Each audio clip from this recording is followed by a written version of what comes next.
on. Thank you very much. We'll go ahead and call this meeting, regular meeting of the Santa Fe Public Schools Board of Education to order. It is September 3rd. And we will first do the Pledge of Allegiance and the salute to the New Mexico flag in both English and in Spanish, as well as the acknowledgement of tribal land. And just to note, we have a quorum with Vice President Price, Board Member, Dr. Gonzalez. At this stage, we do not have Board Member Bose or Secretary Garcia.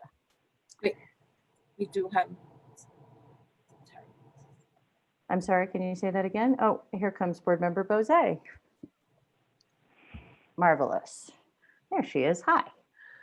Does anybody feel inspired to lead in the Pledge of Allegiance and the salute to the New Mexico flag? Okay, I'll go ahead and do the pledge. I pledge allegiance to the flag of the United States of America and to the republic for which it stands, one nation, under God, indivisible, with liberty and justice for all. Juro fidelidad a la bandera de los Estados Unidos de América y a la república que representa una nación bajo Dios, indivisible, con libertad y justicia para todos. And then the salute to the New Mexico flag. I salute the flag of the state of New Mexico, the Zia symbol of perfect friendship among united cultures. Saludo la bandera del Estado de Nuevo México, el símbolo Zia de amistad perfecta entre culturas unidas. And the acknowledgement of tribal land, crucially, goes like this. We acknowledge the original people of the land, the Tesuque Pueblo people, and other tribal nations, and ask them to walk with us today as we share and learn together.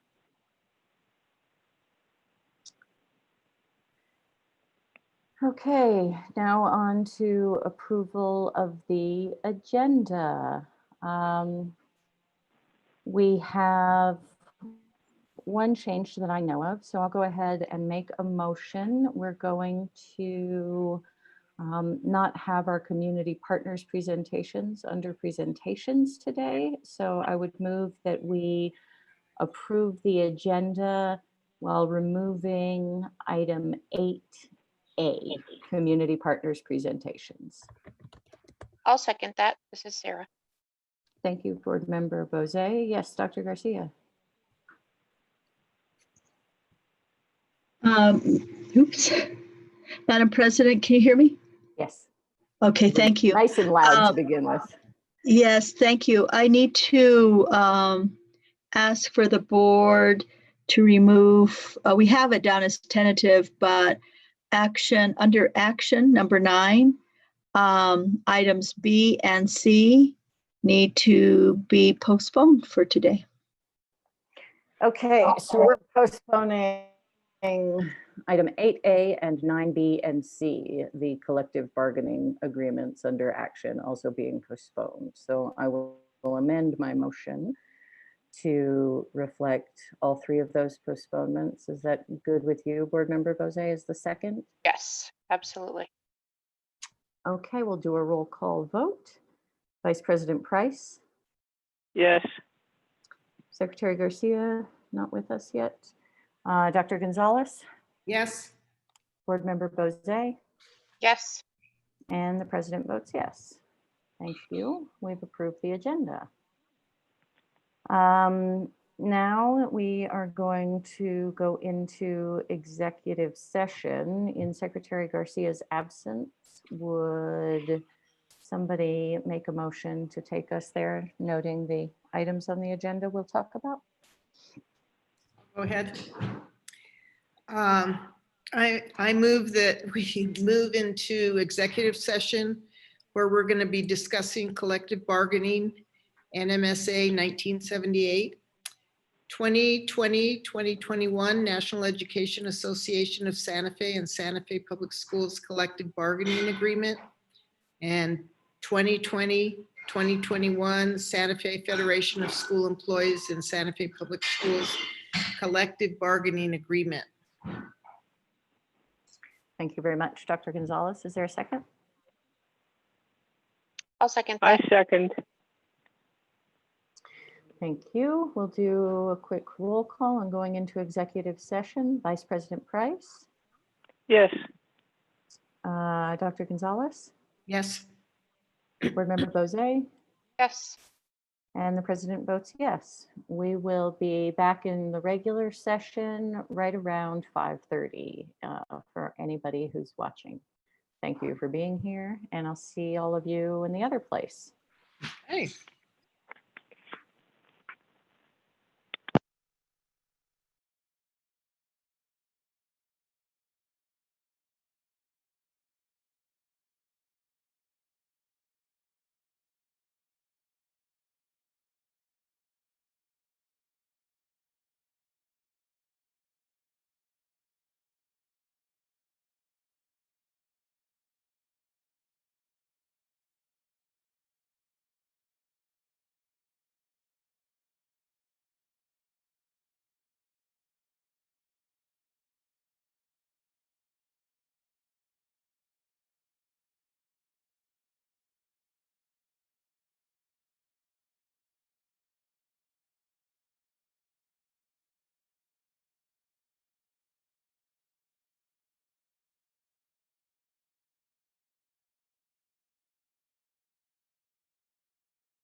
Joe, are you there? I am. Okay. I know that this is probably being recorded, but there was an attendee that I didn't know who it was, and it was possibly board member Rudy Garcia. Okay. So we'll just ask, I guess, when they join to see who that is. Yeah. Did you want to start this? Did you want to put on? Yeah, I'm gonna go ahead and put on my screen with Okay. Okay.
Excuse me, who is a 3CUK9R?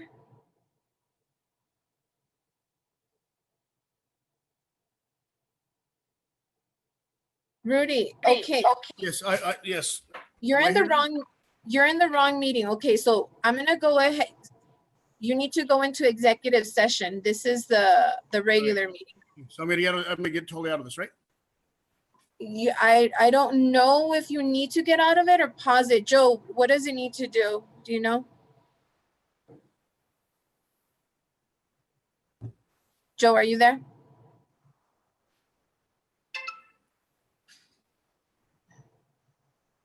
I'm just gonna call in Elma, then I'm gonna call in. They gave me a number.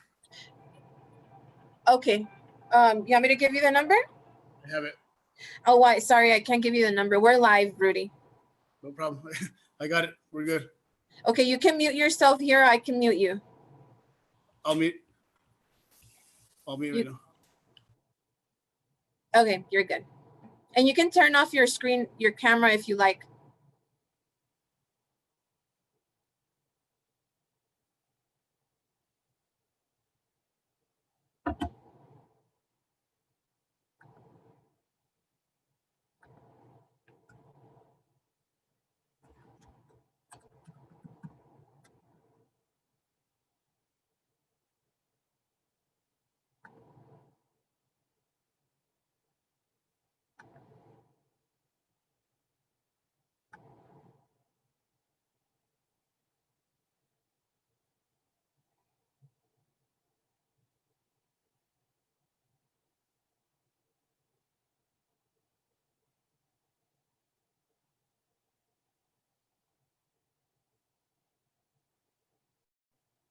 Hey, okay, so he went in. I don't. Yeah, yeah, but oh my dear. Okay, so okay, thanks. Bye.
Hi.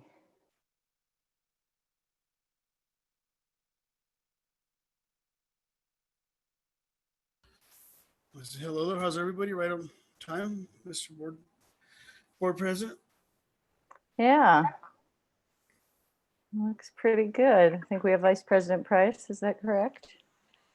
Do you hear me? Yes, we can hear you. Okay. Marvelous.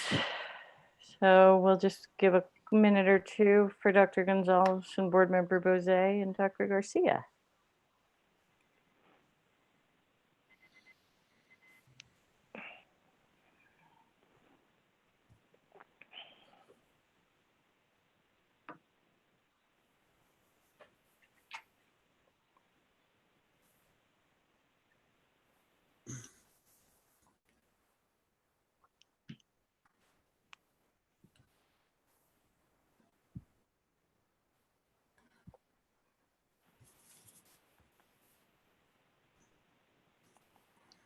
Hi, Dr. Ryan. How are you?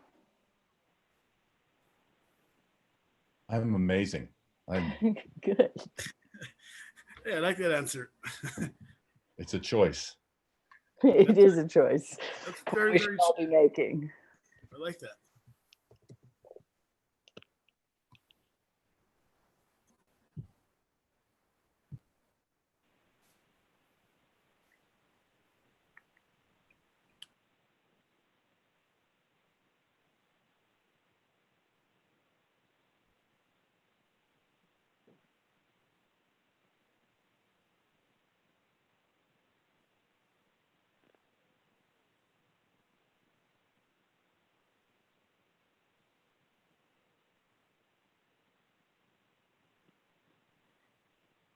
Okay, still not seeing, we do have a quorum, but I'm not seeing Board Member Bose or Dr. Gonzalez.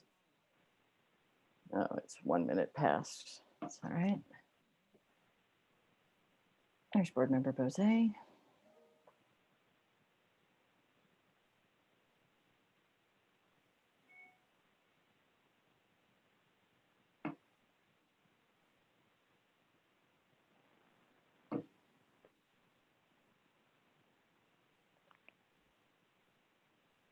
And Dr. Garcia.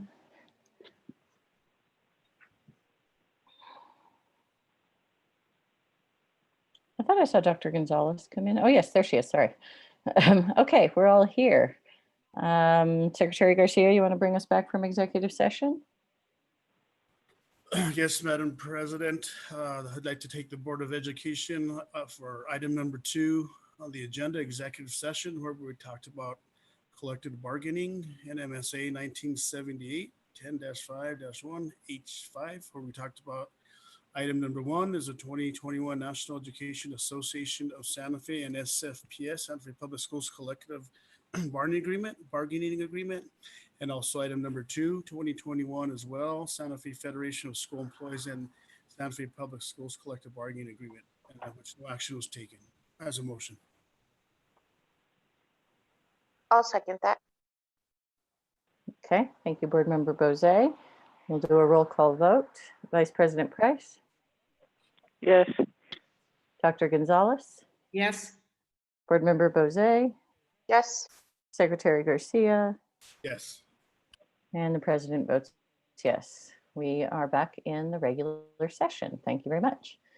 Moving on to Roman numeral 3 on our agenda, introduction of interpreter. Dr. Garcia. Thank you, Madam President, members of the board.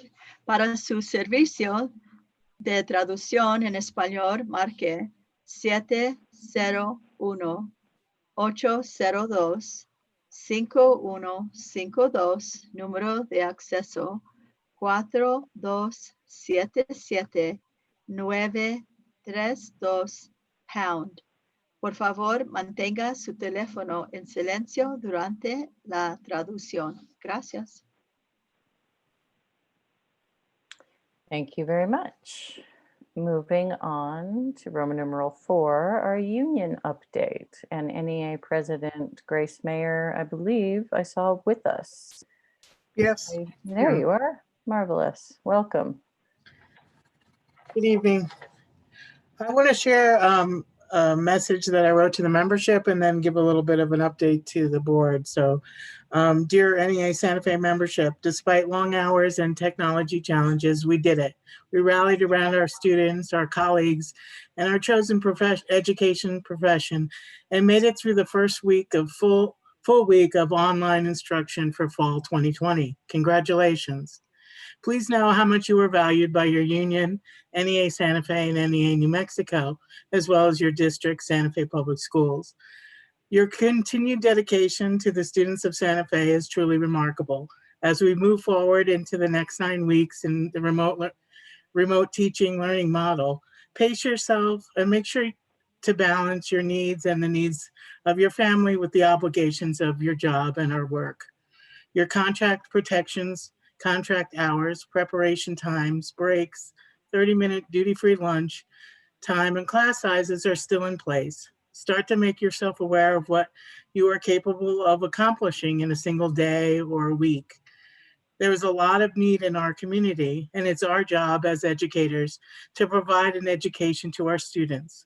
We cannot be held responsible for all of society's problems, poverty, homelessness, limited access to health care, and limited access to childcare. We are educators. That is enough for us to take on as individual professionals.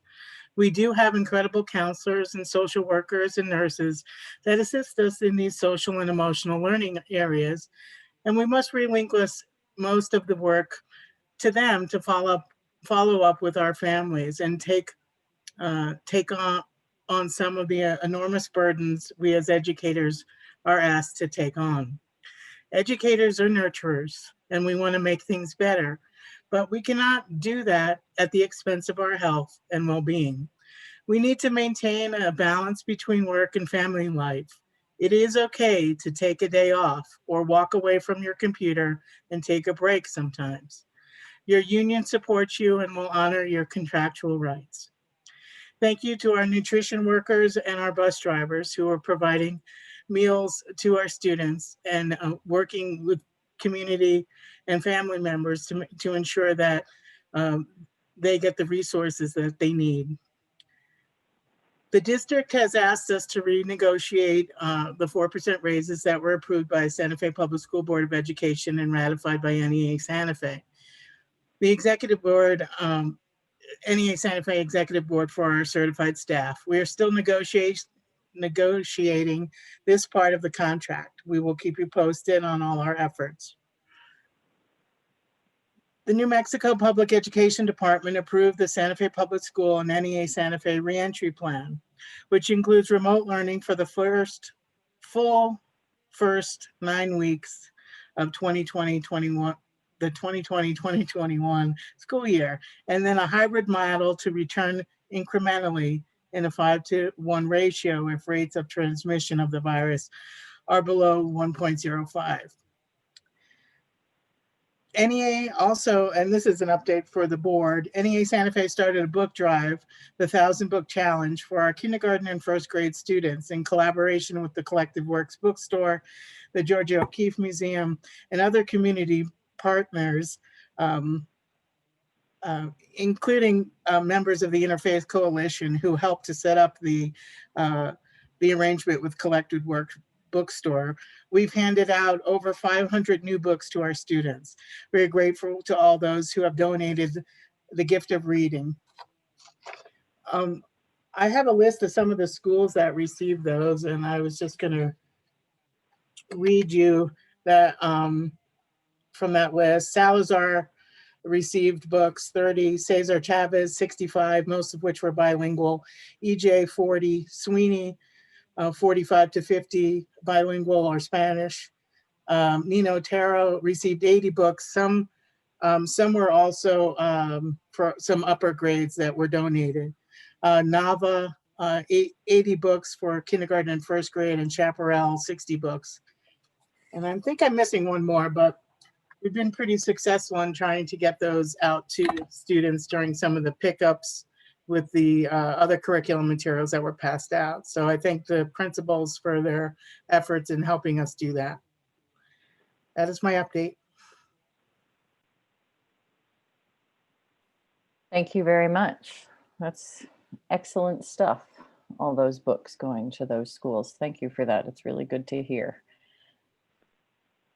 Okay, moving on, Roman numeral 5 on our agenda, public forum. Dr. Garcia, who is the master or mistress or maven of public Thank you, forum? Madam President. Thank you, Madam President, members of the board. Tonight, public forum, people needed to submit their email with first name and last name by 5:30 to public_forum@sfps.k12.nm.us. And I believe that Cody Donarski tonight will be going over public forum rules. I do want to tell the board that we're going to be bringing a recommended modification, since this is a process of the board, as an action item at the next meeting, just based on general counsel recommendations. So we'll be talking to you about that at the next board meeting. Cody Donarski, are you ready? I am ready. All right, Okay, Madam President. Hear you very well, but go ahead. Oops, sorry. Madam President, members of the board, Superintendent Garcia, there's one person signed up for public comment tonight. Rules for the public forum, as per notification on the SFPS website. Public comment can be emailed and will be read during public forum. Be respectful, no uncivil conduct will be permitted. Please do not discuss any specific student who is not your own. The district will observe a 3-minute limit for each public forum entry. Public commentary and dialogue is allowed only during public forum, not throughout the meeting. Please search for answers on common ground. You may address any topic, whether it is on the agenda or not. Your input will be taken into consideration.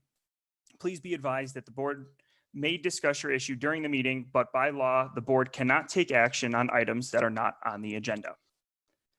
Madam President, honorable board members, and Dr. Garcia, I am Tekin Tunser, former accountability coordinator for 4 years, assessment coordinator for 1 year, and most recently assistant principal at Amy Beale Community School for a month. I would like to thank you all for giving me the opportunity to serve in SFPS for the last 5 years. As an immigrant, my American journey would not be complete without working in the city different. I would also like to thank my fellow principals, assistant principals, and teachers who are serving students in SFPS relentlessly during this unprecedented time. With respect, Tekin Tunser. That is all. Okay, thank you very much. Appreciate it. We will move on the agenda to board announcements and follow-up. Are there any board announcements and follow-up items? Okay.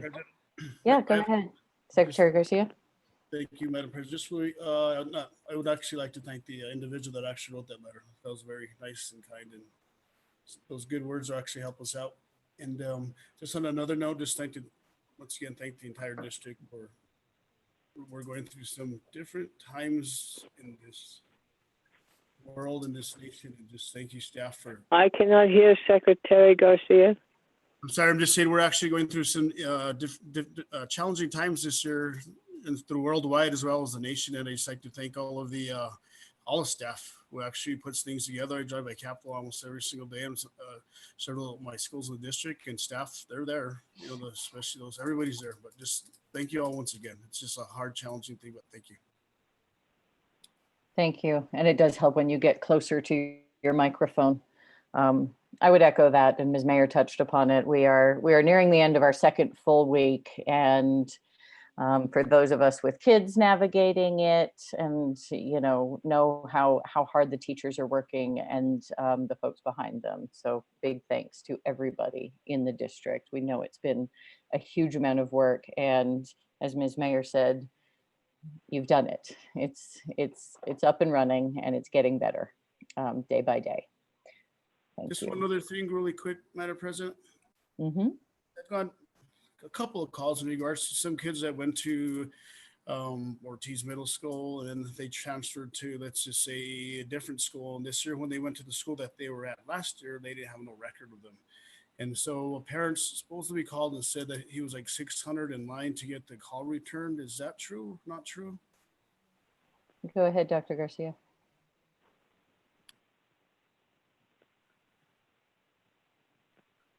You're still muted. I unmuted it, but I have a very touchy, very sensitive computer that just goes right back to mute. Madam President, members of the board, they very well may have gotten that number. I've asked, there's a plus and a minus for counting all the calls.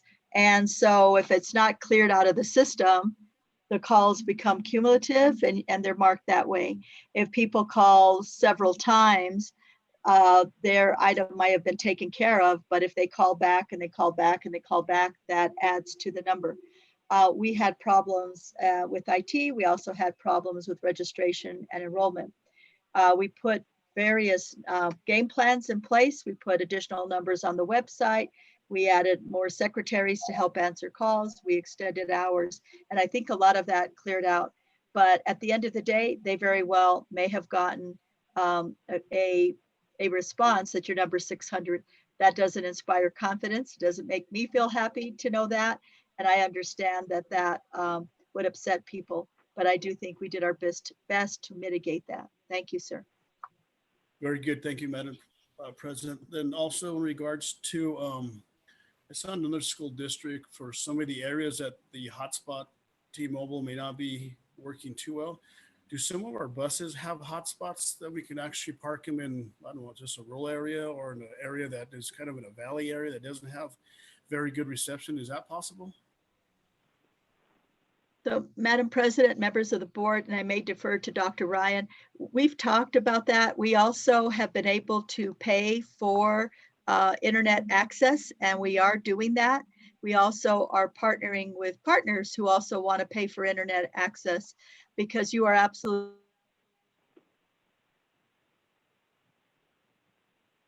Dr. Garcia, you muted yourself in there somewhere. Dr. Ryan, would you like to add anything else to that? You're muted Dr. as Ryan, well. you're muted. I only I'm gonna did start that to cracking make up. you feel better, Dr. Garcia. Board President, members of the board, and Dr. Garcia. Actually, we have several different providers for cellular, like T-Mobile, Verizon, et cetera. Because of the problem that was explained, as soon as we find out about that, we'll change it. As Dr. Garcia indicated, we are working with the city with some outdoor hotspots, which is basically, instead of bringing the bus and the device out there, we just bring devices. And we're working on partnerships, I think we mentioned last week, with doing some stuff with 8 different mobile home parks. We've also created outdoor access points on school parking lots to expand that access. And there's also cable. So we are looking at every possible option to get all of our kids and families connected. Very good. Thank you for both of those comments and explanations, so we can go back to some of the constituents or individuals or parents and let them know what's happening. Thank you. And Madam President, if people and members of the board, if people do have difficulty, please have them call 467-HELP or 467-2000. And, you know, it's a case-by-case basis. There's not one solution that meets everybody's needs. And so we do try to tailor the solution to the situation in a home. There was, I don't think Dr. Ryan also mentioned that there were, I don't know what they're called. I'm going to call it a super duper hotspot. But if you've got lots of people in your home, right, that are accessing the internet at the same time, this is an enhanced version of that. I'm not the technical person, but that's the concept. I don't know if you want to elaborate on that, Dr. Ryan, so people know that is also available. Yes, we have a data collection tool now that we're working on that will allow us to tell us what the connection speed is of every individual student. Those students that are using Wi-Fi access points in home, it also lets us know how many people in that home are using that one device. If we're saying that there's 3 individuals using one cellular Wi-Fi, that's not enough capacity for all the video streaming. So we'll give the family multiple devices so that we can make sure that we can increase the speed. We just ordered another 100 devices to be able to get out to our students. Those should be ready by Tuesday. And one thing that's worth maybe even sending to Secretary Garcia is the presentation. I don't even know when it was. I think it was 2 weeks ago, but where we are on the national scale in terms of technology, because that really did bring it home for me as to how well we're doing, and what Dr. Ryan just detailed is pretty extraordinary. I also would say I sent an email about it's sort of digital equity and bridging the digital divide in an equitable way. And it was a 1, 2, 3, 4. Some of you may have gotten the same thing on the board, national effort. And honestly, we were already at the end of the steps pretty much. And the sophistication of what Dr. Ryan's talking about in terms of being able to measure speed will, I mean, I hope, be able to strengthen our partnership with the city, because we are seeing we are seeing how internet is a utility. We're providing it for kids to go to school, but families need it for working as well. You have other people accessing the device, and we're seeing the interconnected nature of all of this. So I just am so proud of what this district has done in this regard, the more I've dug into it. And it's great. We've got to keep raising the issues and asking the questions and pushing to make sure that everybody can do this for, now and possibly into the future. Thank you. Great Madam job. President, Yeah, go ahead, Board Member Bozé. Madam President, members of the board, Superintendent Dr. Garcia, I also just wanted to express gratitude and appreciation to the teachers and staff at the schools. I have 3 elementary age children in my house that are doing distance learning, and they're all having a really wonderful experience, and the teachers are communicating wonderfully. They're being very flexible. They're modifying things as they need to on a week-by-week basis and asking for our input and really listening to what we're saying. And I think that that's a wonderful thing. We had a little drive-by pick up workbooks the other night, and it was great to see the teachers, even though they were masked up, and handing out T-shirts and goodie bags for all of the students. And it's an incredibly challenging and hard time, and everyone's going above and beyond, and it shows, and it's appreciated. Thank you, Board Member Bozé. Yes, Secretary Garcia. Do we actually have a parent internet computer class 101 online or somewhere we can actually talk to some parents that have never even? Madam President, members of the board, and I don't know if Dr. Ryan or Deputy Superintendent Sink want to speak to this. I know that we do have trainings, webinars, videos in English and Spanish. I know that we're also planning to do more, and we're also wanting to work with our community partners who want to volunteer to provide technical assistance, either through the help desk or through a helpline, to walk parents through that, or family members, or a caretaker that's having trouble. We all run into technical difficulties where we need someone to just talk you through it. And yes, so the short answer is yes, but we're wanting to do more. Ms. Sink or Dr. Ryan, do you want to elaborate on that?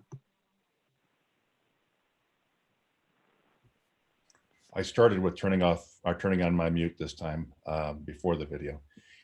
Yes, we've now published on the website a link to a variety of resources, both instructional, operational, technology, etc., that will help with a variety of our reentry strategies. And we will be developing, at Dr. Garcia's suggestion, some kind of, we're thinking about a town hall kind of a webinar that we can start taking questions and also let them know what resources they have for data.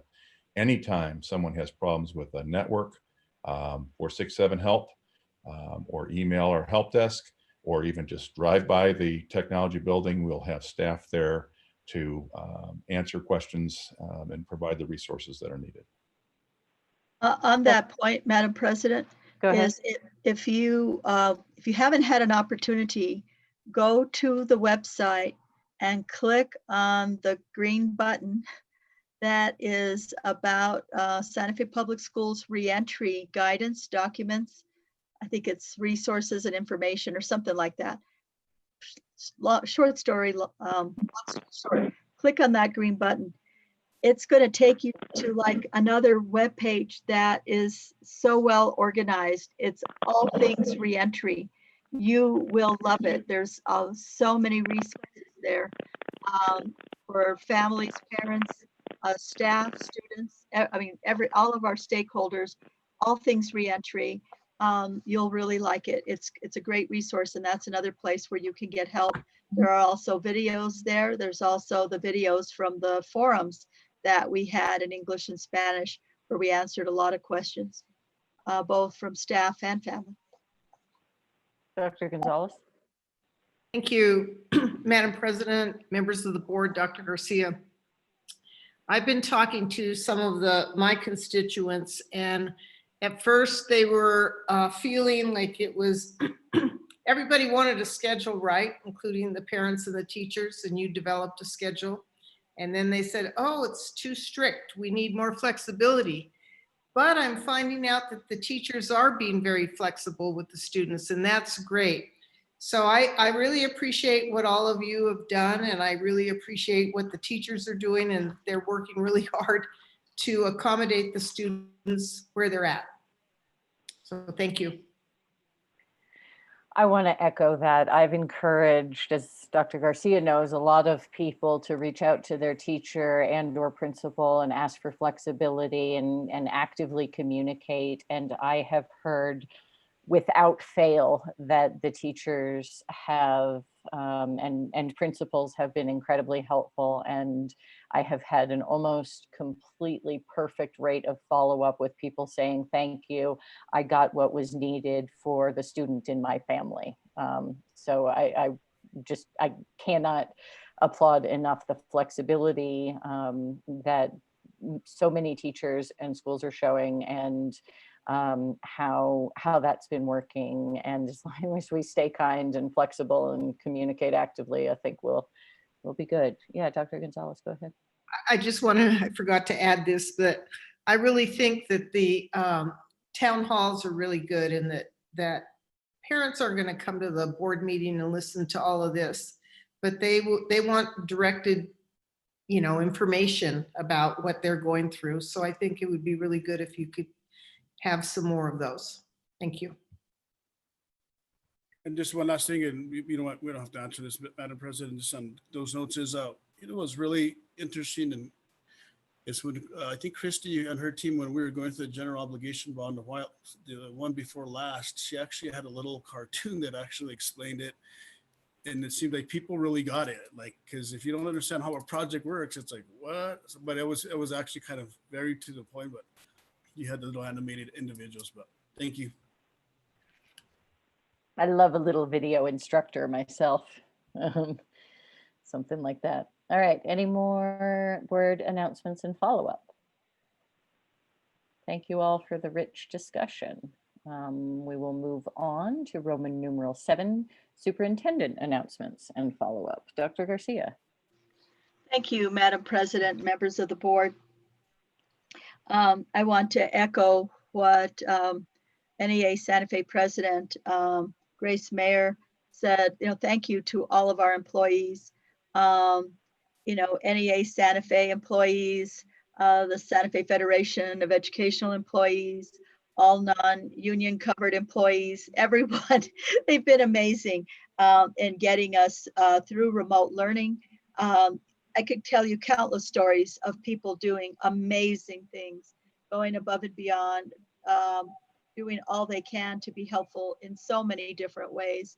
I want to thank the team that worked on the schedules and have worked on communicating about flexibility. There's a new change coming also on Wednesdays. Again, listening to feedback. We want to be on a continuous improvement model and listening to our stakeholders and being responsive. Labor Day is Monday.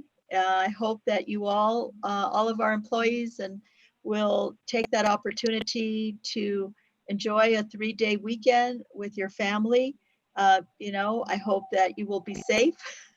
And I wish, last year I got to go out and deliver apples to a lot of people, and it was so much fun. And I really was mourning that I couldn't do that again this year. So I can't take apples to you again and symbolically thank you all for all that you do, but know that you're the apple of our eye and that we greatly, greatly appreciate all that you do. You are the heart of Santa Fe Public Schools. We know that you love and care for our children and do right by them and their families. One thing that we've added, we also address social emotional learning, and we've gotten a lot of feedback on the daily check-ins that the teachers are doing with kids every day to see how they're feeling. And it's really quite heartbreaking that children really are suffering from not being in school in terms of their social emotional well-being. I mean, they're coping and they're little troopers and they're resilient, but a lot of them do express that they're very sad about not being in school. And we hope that everyone will continue to wear their masks, socially distance, wash your hands, avoid large gatherings, be very careful this Labor Day weekend so we don't have a spike, because we really are looking forward to coming back into hybrid after the first 9 weeks. And so let's keep our fingers crossed and everyone be well and stay well. I also want to commend NEA Santa Fe for their 1,000 book challenge. There have already been quite a bit of book distribution and school supply distribution. So thank you, Grace Meyer and NEA Santa Fe, and your collaboration with Bookworks to get more books out. And also thank you to the Interfaith Coalition for Public Education for their partnership in that endeavor. It gives, by the way, you might as well get your popcorn. We haven't had a regular board meeting, so there's quite a few announcements. So I'd like to start with the Santa Fe Public Schools. Also, I want to tell you that I think beginning when we come back after Labor Day, the following board meeting, we will start with the school showcase, the school board showcases, right, for the schools. And so they'll be virtual, but those will be coming to you soon. I'd like to recognize the Santa Fe Public Schools students that were named Davis Scholars. 9 Capitol High School graduates, 1 Mandela International Magnet School graduate, and 4 from Santa Fe High are the 2020 Davis, New Mexico Scholarship winners. These students exemplify the qualities of Santa Fe Public Schools graduates, the attributes of the graduates. We're proud to have them to have been their educational home. Davis Scholars enroll in one of Davis, New Mexico's partner colleges, which include Lawrence University, Loyola Marymount University, Southwestern University, St. Edward's University, University of Denver, and University of Portland. The Santa Fe Public Schools students are Capitol High, Aminadab Coral Aras, Ariana Ibarra, Daisy Madrid, Jocelyn Ochoa, Alexandra Mendoza Ortiz, Osman Pacheco, Edward Peña, Herman Rojo, and Paloma Sandoval. From Mandela, Gonzalo Alfonso, and from Santa Fe High, Zulema Zambrano Zamorano, Ixel Marquez, Rebecca Jimenez, and Jose Sanchez. The final Superintendent's Challenge winners, and I don't think we have a video this time, or do we? Mr. Donarski, do we have a video this time? I had been told we didn't, but my notes say there's a video. Dr. Garcia, there is a video. There is a video. All right, well, let's see the video. This was the last round, and the winners each received $150. If we can show these last. Overall, in the Superintendent's Challenge, 2,000 students participated.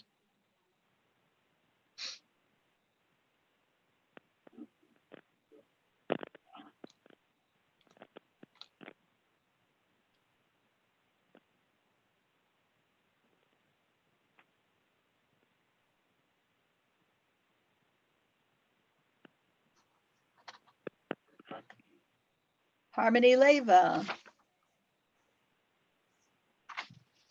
Emerson Jensen,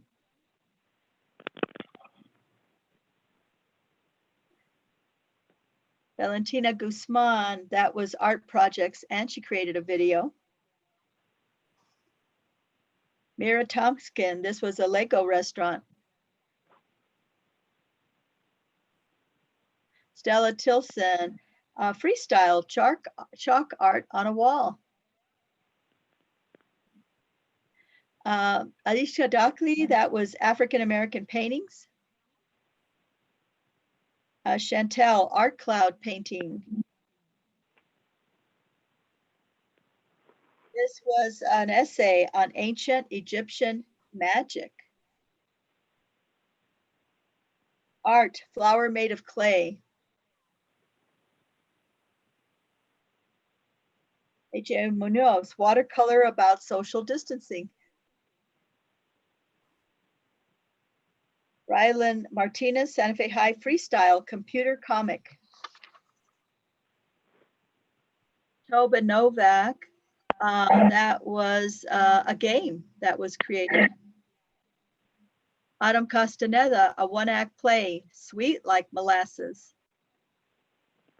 And Isaiah Valenzuela, freestyle vase made of clay. Congratulations to everyone who participated in the Santa Fe Public Schools Superintendent Challenge.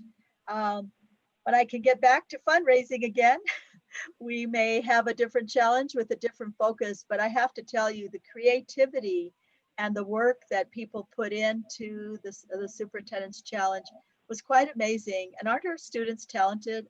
Just one more round of applause for all 2,000 that entered into the Superintendent's Challenge. Thank you. Very well talented. We have a follow-up from a request from board member or vice president Lorraine Price, and she wanted an update on vaccinations. And our lead nurse, Anita Het, who has become my best friend because we communicate anytime we have a COVID-19 case, would you be able to just give the preliminary data and information that was provided to me for my report for Ms. Price and the board? Good evening, Madam President and Vice President Price, Dr. Garcia, members of the board and members of the audience. I believe Dr. Price, Vice President Price wanted me to introduce myself to the new members as well. And so by way of doing that, I'd just like to say this is my 7th year as lead nurse, and I'm a product of Santa Fe Public Schools, graduated in 1983 from Santa Fe High. Go Demons! And welcome to the board, Dr. Gonzalez, and fellow nurse member Bose. All right, so immunization compliance. This is preliminary data because typically we don't report out immunization compliance until late October, early November. But first, I'd like to go ahead and review the New Mexico immunization law.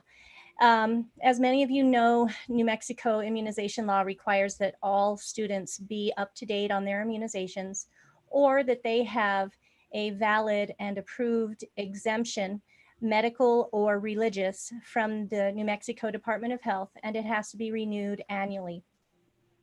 So the information that I provided you, Dr. Garcia, was from September the 1st. And so we have updated information as of today. We had a total enrollment of 12,539 students.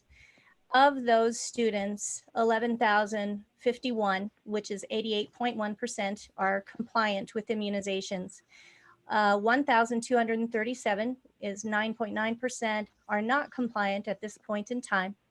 And then the total of immunizations that have not been checked yet is 332, which is 2.6%. And at this point in time, we have 202 exemptions, approved exemptions. Again, as I said, this is preliminary data. Usually numbers improve vastly as time progresses. I do want to address the fact, though, that during COVID-19, we have a greater opportunity and a greater need to make sure that students are up to date on their immunizations, because the last thing that we want is to have a public health emergency on top of a global pandemic. So we have had some challenges because of COVID. Some families have not been going to their well child exams during the closures. And even though medical care is considered essential, they've had to change around the way that they see patients. And so it's been difficult for them to see as many patients as they normally would. So what we're doing to address this is we have Santa Fe Public Schools is unique to other districts in New Mexico because we have a Vaccines for Children program. That means that we can administer vaccines in the district to students free of charge. And so that is fantastic. So currently we are administering vaccines by drive-by to meet all of the COVID restrictions in terms of social distancing and PPE and that sort of thing. On Mondays and Tuesdays, we started doing that, and it's been very, very successful so far. We are also partnering with Albertsons. We're in the process of getting an MOU to help with not only childhood immunizations, but also flu clinics for students and staff. And then also we are working on a partnership with Presbyterian Medical Services to hold immunization clinics on the south side of town, where we have a great need for immunizations. So that is my update on immunization compliance. Are there any questions at this point? Yes, this is Lorraine Price. Go ahead, Vice President Price. What is the deadline date by which the people who have not gotten their children vaccinated have to, what do I say? They have to, by which date they have to have their children vaccinated? We usually give people 30 days from the date of registration to get their children vaccinated. They have to have an appointment to get their child vaccinated or submit their exemption to the Department of Health. We usually report the data, I believe, the end of October. And then for those stragglers, Dr. Garcia usually issues a letter saying by a specific date that they will be disenrolled. We have not determined that date at this point in time. You have not? It's usually November the 1st. Madam President, Okay. members of the board, my understanding was that there was actually a date by PED that they have to comply or they're disenrolled. And correct, Ms. Het? And I thought it was in December, but I'm not sure. But I know that there is actually, it's not arbitrary, there is a date. I don't have it at my fingertips, but I can get that. You're muted again. You Dr. muted yourself, Dr. Just Garcia. wanted to say that Ms. Het was shaking her head in agreement, but do you want to comment, Ms. Het? Last year, the deadline was extended to December, but I believe this year they have reverted back to October, mainly because of the COVID pandemic right now. They want to make sure that people are up to date as soon as possible. And so that's why we have our efforts to have the immunization clinics and partnering with Albertsons and with Presbyterian Medical Services. And I just want to thank you for your hard work and all the nurses in the district and for what they do. Thank you so much. I want to echo your praise to the nurses because they have been working very diligently to get these kids up to date. It really is, it's a moving target. It's very difficult to stay on top of immunization compliance, and I want to definitely give them kudos. Thank you. Thank you. Secretary Garcia. Thank you, Madam President. On Mondays and Tuesdays, times, places, where is that at? It's out of the Office of Student Wellness, which is on 1300 Camino Sierra Vista in the BF Young Professional Building. Parents are asked to call ahead and make appointments because we do have to have a specific protocol in place so that we're following our protocol. But we give them instructions as to stay in their car, and we send them the consent form ahead of time. So all of the paperwork and everything is done ahead of time. So the contact time is very minimal. But Mondays and Tuesdays, 8:30 to 3:30. Thank you. Thank you. Should I continue? Yeah, no other questions from the board? Okay, I'll continue. And if I can just say, Ms. Het, thank you very much, and just echo Vice President Price's thanks to all the nurses. We know we're probably asking a lot and reinventing the position in lots of ways, but we need you all more than ever, and thank you for your work. Thank you very much, President Noble. Go ahead, Dr. Garcia. Thank you, Madam President, members of the board. Just a little update on the New Mexico Activities Association rules on athletic practices. NMAA lifted the no practice period for athletes and activities, leaving it to districts to determine when practices will begin. Associate Superintendent Larry Chavez, in collaboration with the coaches, determined that they would start September 14th. Santa Fe Public Schools will slowly transition back to allowing teams to practice. All practice must be in accordance with all health orders, NMA safety protocols, and the district safe practices. Teams that will transition back on September 14th are those that have an official upcoming season starting on October 6th. Those are golf, cross country, and volleyball. We began to transition the remaining teams by the individual season thereafter. Community funding for tutoring support. Associate Superintendent Debbie Rael has been asked her to chair a team that includes district staff and Ms. Judy Reinhardt from the Interfaith Coalition for Public Education. They are working together to develop a plan for tutoring support by our volunteers. The team is working to link volunteers to an online system that will offer tutoring services to students by level and content area. The team is also working to ensure Spanish-speaking volunteer support, a brand for the program, and technology alignment and support.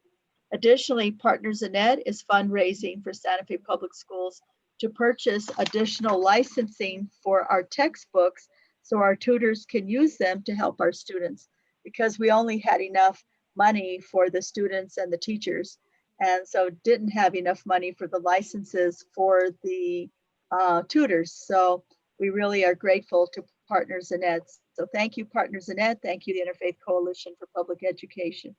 And thank you, Ms. Rael. Students' wireless cellular accessibility. You heard a little bit about that earlier. We ordered our hotspots in March. And now that we're fully online, monthly data on the hotspots are being consumed quickly. Dr. Neil Weaver, our Executive Director of Digital Learning, has negotiated unlimited and unthrottled data, which went into place August 28th. And then again, for concerns about connections and whatnot, again, 467-HELP or student help desk at sfps.k12.nm.us. There also have been some attempts by unwanted guests to gain access to Google Meet sessions. Teachers following the proper Meets settings have prevented unwanted access. The district is investigating ways to limit attempts to access sessions by unwanted guests, and we are making progress in that area. This is a nationwide issue with all video conferencing platforms, Zoom, Meets, Big Blue Button, and we are anxiously awaiting a new Google Meet security releases, which will be coming out shortly. In addition to distributing and exchanging 3,400 devices to students, the IT department received over 2,100 support request emails, tickets, and voicemails since August 20th, and it is it is an ever-ending process of catching up. It is not a very large staff. And so my hat's off to Dr. Ryan, Dr. Weaver, Ms. Nordby, and everybody on the IT team. They've done a heroic effort given the high demand. Santa Fe Public Schools receives Indigenous Education Initiative Funding Award from the New Mexico Public Ed Department. The Indian Ed Department received $200,000 for initiatives to support transformational education opportunities for Native American students. We're one of 4 districts, including Taos, Vista Grande Charter School, Bernalillo Public School, and Cuba, awarded this competitive grant. The grant will direct resources specifically to target at-risk Native American students and provide targeted resources for equity and improved outcomes. And we're very excited about that, and congratulations to the Indian Education Department. 21st Century Community Learning Center program launched on August 31st at 14 elementary, K-8, and middle schools. Our priorities during remote instruction are to provide academic support with homework help and tutoring to fill skill gaps in reading and math. So that's already going on now, and we're super excited about that. So parents, if your school is one of the 24th century schools, so it's almost half of our schools in the district, you should have already been notified. They're also providing engaging enrichment activities with projects that students can create independently. We also received the second round of competitive funding for the New Mexico Career Technical Ed Next Gen Grant. We applied for and received funds to replace nearly the exact amount that was previously cut from those grants. We received $50,385. And then our overall total from $7,000 to $57,727. We're so excited because we need every penny in career technical ed. We also have been working, and I think this is very important for board members and community to know, 9 weeks are going to be over soon. And before we know it, we'll be transitioning back to hybrid. And besides all of the safety protocols, I want you all to know that the Santa Fe Facilities Department has been working to improve air filtration and fresh air circulation in all our facilities. And if you've kept up with what's going on around the country, that's one of the concerns in schools, that many of them have old HVAC systems or they're not able to address fresh air circulation. Because we know COVID-19 is spread through airborne transmission, we've made substantial efforts to improve filtration and fresh air circulation within our school and administrative buildings, using guidance from the nationally recognized American Society of Heating, Refrigerating, and Air Conditioning Engineers. Never knew that one existed.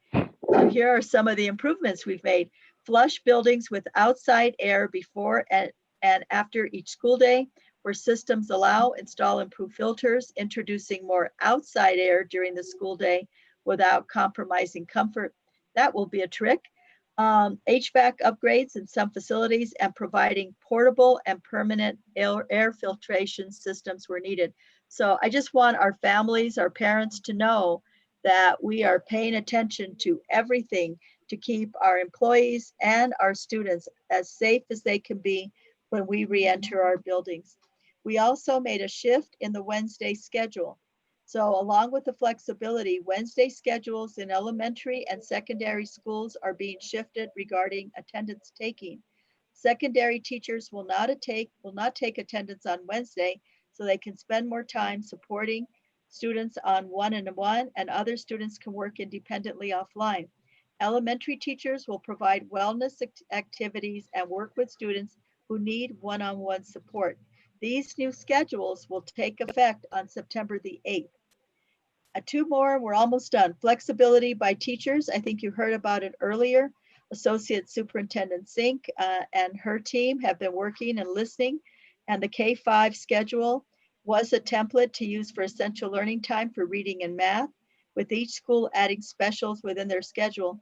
It's been communicated to principals and teachers, especially K-2 teachers, to have flexibility when it comes to the need for a break or to move to asynchronous or offline to do activities or practice work. And it was great to hear your feedback that particularly those of you that are ready consumers, Ms. Noble and Ms. Bose, that you're hearing that that is happening. Overall enrollment for the district as of September 3rd is 12,216. This compares to 12,136 at the end of last year, a difference of 80 students. And I believe that is in the positive. However, we have 61 withdrawals pending. I think when we go to full hybrid or the hybrid and remote learning, we'll have a better sense if parents will stay with us. And that concludes the lengthy announcements, but there was a lot of information to share with you and the public. Thank you for your attention. Dr. Gonzalez. You're muted. Everybody's making Dr. Garcia feel better, we know. I just wanted to feel better about being muted. But anyway, one other thing that was on this schedule or on this, anyway, the Lada Goite school, what happened with that? You're muted, Dr. Garcia. You're still muted.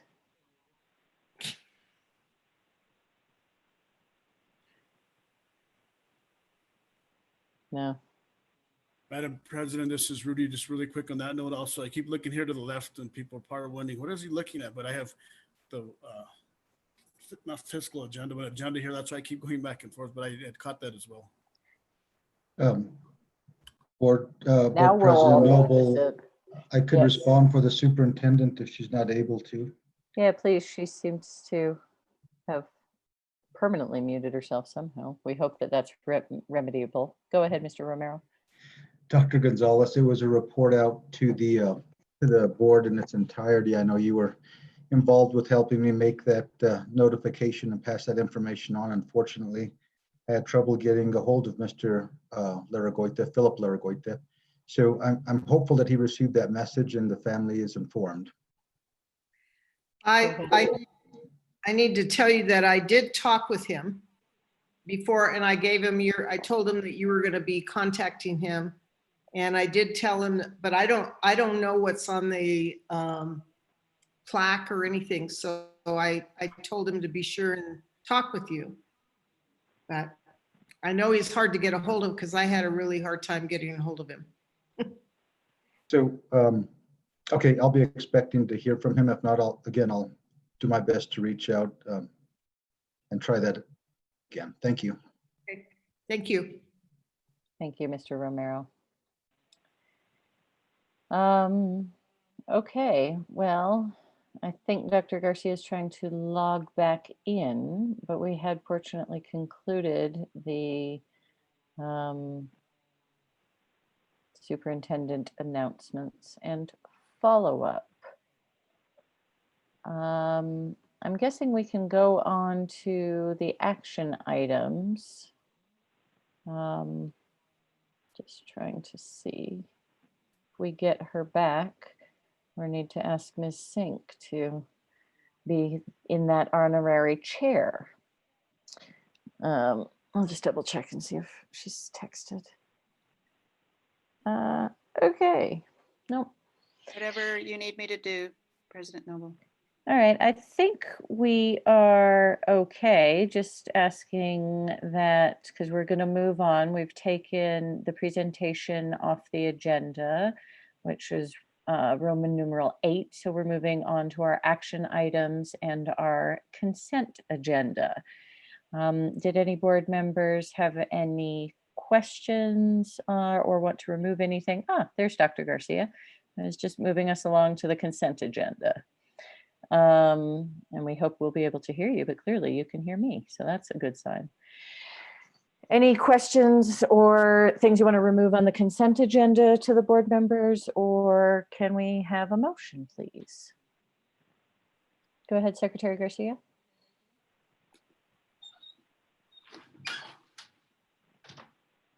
I think you're muted. I'd like to make a motion to approve the action item, which is a consent agenda. Sorry. I'll second. Okay, thank you. Motion by Secretary Garcia, second by Dr. Gonzalez. We'll do a roll call vote as ever. Vice President Price, Yes. Secretary Garcia, Yes. Dr. Gonzalez, Yes. Board Member Bozay, Yes. and the President votes yes. We've passed the consent agenda. So under our action items, we have removed items B and C when we approved the agenda. So we're now on item D, the 2021 school calendar extended learning program. Dr. Garcia, let's see if you can unmute this time. I could. Thank you, Madam President. A while ago, I could hear you all, but I lost my screen, so I couldn't unmute. I could hear you, but I couldn't talk to you. I couldn't do anything, so I had to totally go away and come back. We got the cover sheet up.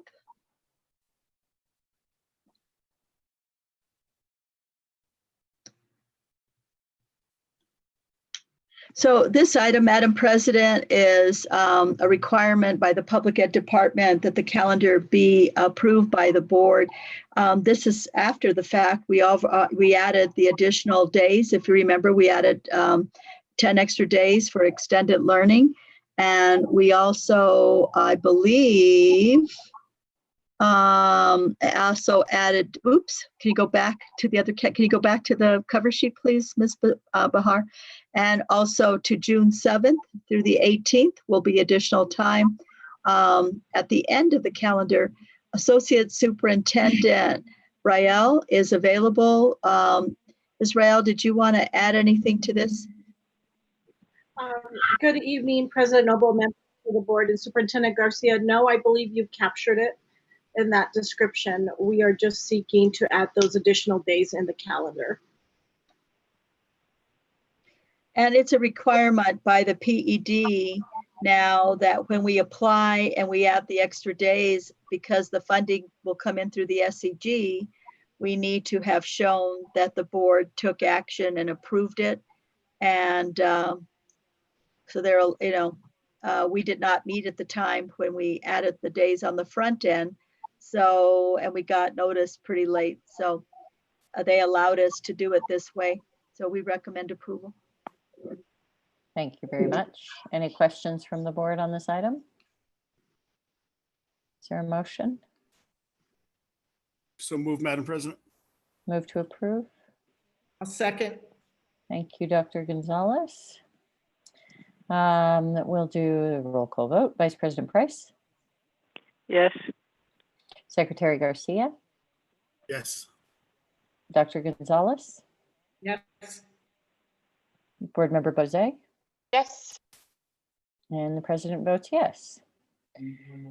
Moving on to action item E, the first reading of policy 250, emergency employee childcare. Dr. Garcia.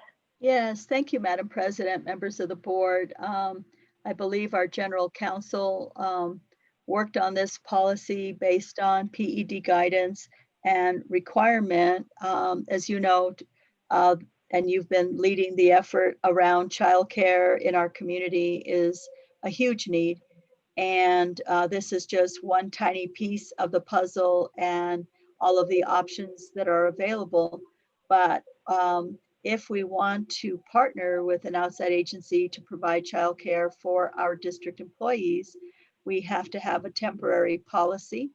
And so at this time, I'm going to ask General Counsel Granada if he would go over the policy for its first reading.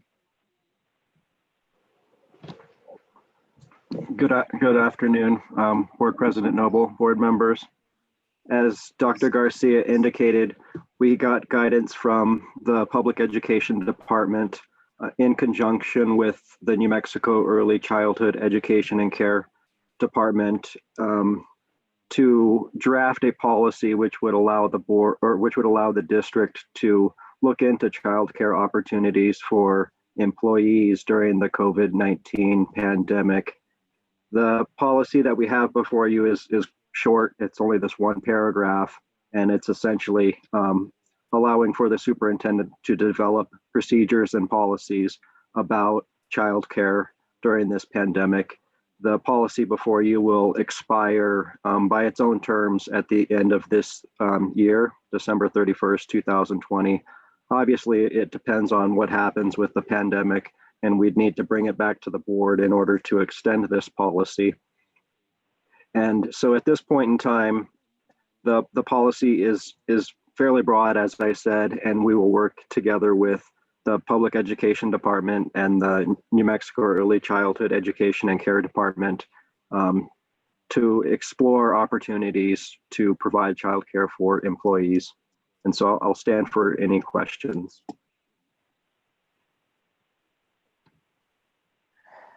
Thank you very much. Yes, Secretary Garcia. Madam President, thank you for that. Thank you, staff. So this, once again, is just for employees of the district, correct? And that means any single employee for the district? Board President Noble, Board Secretary Garcia, board members, Dr. Garcia, that's correct, Mr. Garcia. It's for Santa Fe Public School employees. Does that include tutors? Board Secretary Garcia, this doesn't really contemplate tutoring. We're addressing tutoring through different means. And so I guess this policy is open enough so that it contemplates allowing for childcare in our facilities. And so I'm not sure if there would be tutoring opportunities. At this point in time, it's really exploratory to determine what we need. And so we could work with Sabra Romero, who's working on tutoring, to coordinate these programs if it comes to that. And then also policies and procedures. Will the board actually look at those policy procedures? Sorry.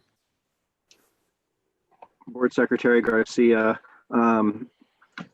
what typically happens is we'll develop an AR and that'll further expand the policies and procedures. Dr. Garcia will give the board an update as to what's going on as we develop this policy. And so the board will be updated. Thank you. And then just kind of where hopefully we get over the stuff that's happening about this nation world. Because I know this couple that one gentleman's an architect, his wife's an engineer, and they actually had to take off. Well, they actually had to take off half time every single week or every single day from the occupation in order to take care of their 2 or 3 kids. And they kind of asked, is anybody thinking out there of like daycare money or some sort of? That's kind of where I'm just thinking a little bit down the road. Board Secretary Garcia. Deputy Superintendent Wagner has been working to explore opportunities for childcare and seeing what's available in the community. It's my understanding that it's kind of in flux right now because going between remote and looking forward towards hybrid, it's hard to determine the levels of childcare that are needed, but we're reaching out to the community to see what the need is. And based on the need, we'll try to develop childcare in the district as best as possible. Yeah, I'm sorry, just real quick, Madam President, if I may. I appreciate the answer because if you have a 5-year-old kid, 6-year-old kid, all the way up until 12, 13, or there's brothers and sisters and a single parent, I think it's hard for them. So let's talk about that for a minute, just because I've worked on it a bunch, and Dr. Garcia, I know, has something to say. There is a lot going on, as Mr. Granada indicated. Dr. Garcia, go ahead. Well, Madam President, I'm happy to defer to you if you'd like to go first. It's up to you. Okay. So I just want to say that we've been working together. Board President Noble convened quite a few community partners. We've been working with partners. We just brought everybody together because there were so many different people working on it to talk, just to convene and talk to each other and find out, first of all, just what was going on, who's doing what do we know, what do we need to do next, what is under the purview of the schools, what are we allowed to do, what can others do, what are the needs. We're supposed to be getting a needs assessment that the state conducted and should get those results, I think by the 15th of September, but don't quote me on the date, so that we know exactly what the needs. We also did an internal survey that Ms.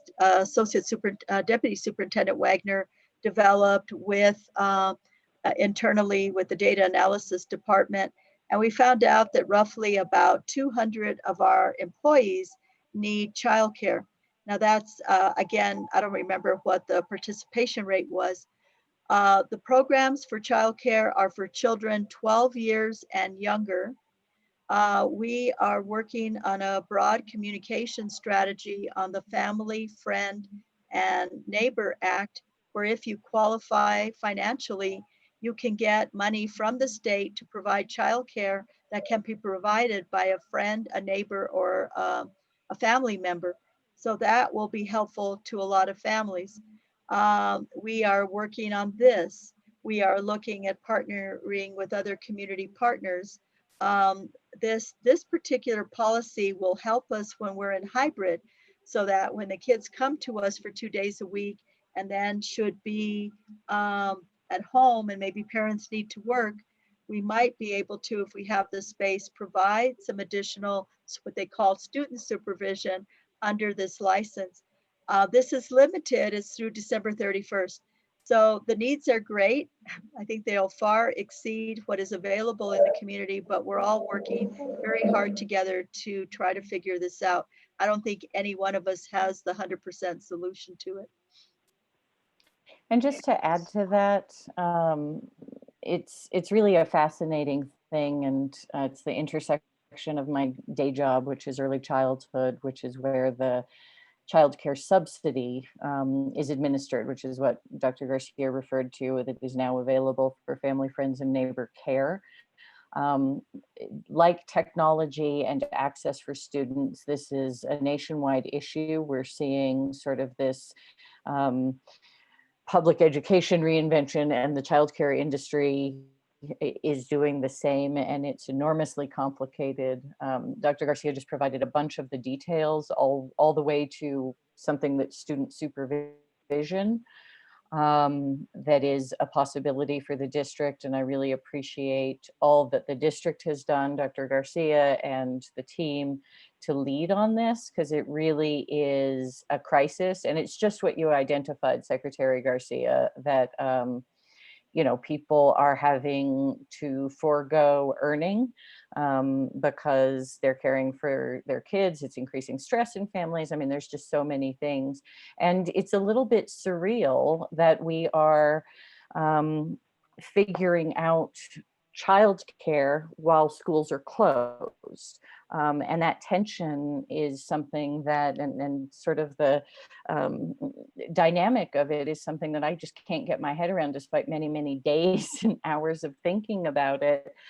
But in the end, employer supported childcare so that we can have the best of the people that work for the Santa Fe Public Schools, in my opinion, is a very good idea and a very important thing. And I appreciate that my employer is offering that for us now.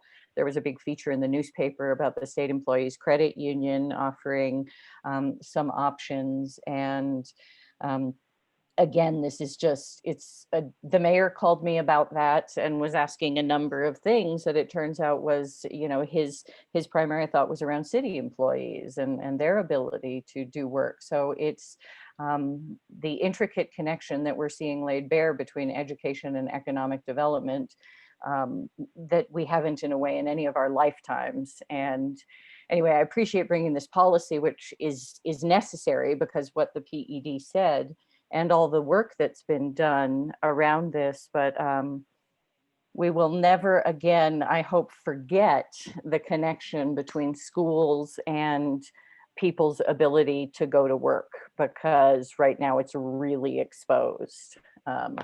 Anyway, so I appreciate you bringing this up, and it's a hard thing.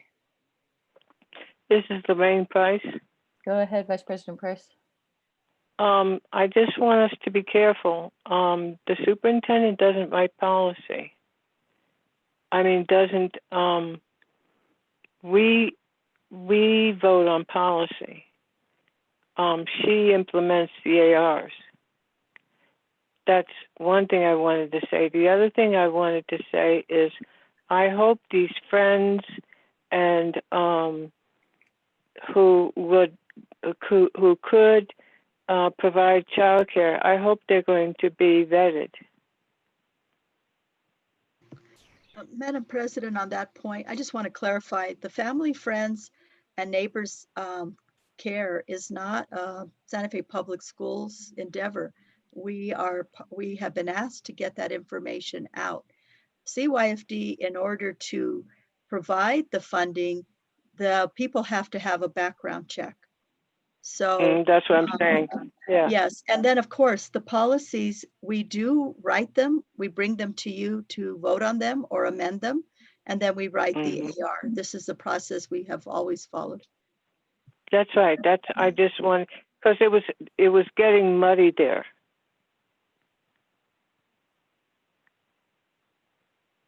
With what Secretary Garcia was asking. And so I just wanted to clear that up. Okay, thank you. Other questions, comments on this policy? Madam President. Yeah, go ahead, Board Member Bozay. Madam President, members of the board, Dr. Garcia, I just wanted to give a big shout out, kudos for all of this collaboration. We heard it earlier when we were talking about some of our community partners and the work that's being done, and I just think it's really incredible. It's what's called on all of us to do during this time, to collaborate and be creative and find solutions, and it's wonderful, and I'm very appreciative of it. Yeah. I'll go ahead and move for approval. Anybody want a second? I will second that. Thank you, Board Member Bozay. We'll do a roll call vote on the approval of the first reading of policy 250, emergency employee childcare. Vice President Price. Yes. Secretary Garcia. Yes. Dr. Gonzalez. Yes. Board Member Bozay. Yes. And the president votes yes. Thank you all very much. Moving on to item 10, board discussion and possible action. There's one item there, which is a standing item that I've put there, community support for distance learning and increasing equity. So we just talked about some of what I think goes under this topic around childcare. And again, just really appreciate the coordination role that Dr. Garcia and her team have played on this. Actually, it's not just a coordination role, it's a fully active, do all the things role in many ways. And I've invited our, as per the item that was removed from the agenda, community partners to do some brief presentations. So that'll be happening on September 17th because my brain is full and I had a mix up on the date. Did you, Dr. Gonzalez? That's not a fly, that's your hand. Go ahead. No, I'm doing that. Madam President, members of the board, I really want to, I think tutoring is incredibly important right now with the remote learning and especially for the at-risk students. And so I'm looking forward to seeing some of those partners come forward and tell us what they're doing with their tutoring. Yes, me too. And I think all of that is fairly actively taking shape. So hopefully we'll also hear some of what they need to do more better, because I agree with you. Yeah. Okay, anything else on this? Thank you. Moving on to advanced planning. Any changes there, Yes. Dr. Garcia? I'm Yep, sorry, Secretary Garcia. Just real quick, great comments in regards to that, because there's children in, some children that have challenges, and what are they doing for the kids that have challenges? So maybe at the next board meeting, they'll bring that forward, which is great. You have the School for the Blind, which is under our purview, the School for the Deaf, or kids that have special needs. How are we helping them out? But so I look forward to listening to the presentation as well. Thank you. Thank you. Advanced planning. Any changes, Dr. Garcia? No, Madam President, members of the board. I was just thinking, my God, it'll almost be Halloween by the time we're done with advanced planning. The time is just flying. It's amazing. It feels like it doesn't move, and then all of a sudden it's flying. Just want to encourage you, Madam President, members of the board, please go check out that green button and check out all of the stuff that's on the website around hybrid, not hybrid, around reentry and the 3 phases. I think you're going to really like it. I think it's something you've been wanting. So it's sort of a workaround on the website. I can't take any credit for it whatsoever. Deputy Superintendent Sink and CIO Ryan and their teams, they worked with the contractor, and it just took all our information and put it in one easy place for parents. So I just wanted to give it another shout out that people check that green button. I'll check that green button. I want to commend you on the FAQs that has been there, that I go to frequently for information. So it's been some very good information. Okay, on advanced planning, just to say the next couple things out loud. There's a citizens review committee on September 9th at 6 p.m. There's an audit committee at noon on September 10th. And our next regular board meeting is on September 17th. At this stage, we have a tentative executive session scheduled at 4:30. Okay, anything else from the board, staff? Have a wonderful Okay. Labor Day weekend. Happy Labor Day weekend. Everyone stay safe. Yes. Thank you all very much. Bye. Thanks, Joe. Bye. Good night.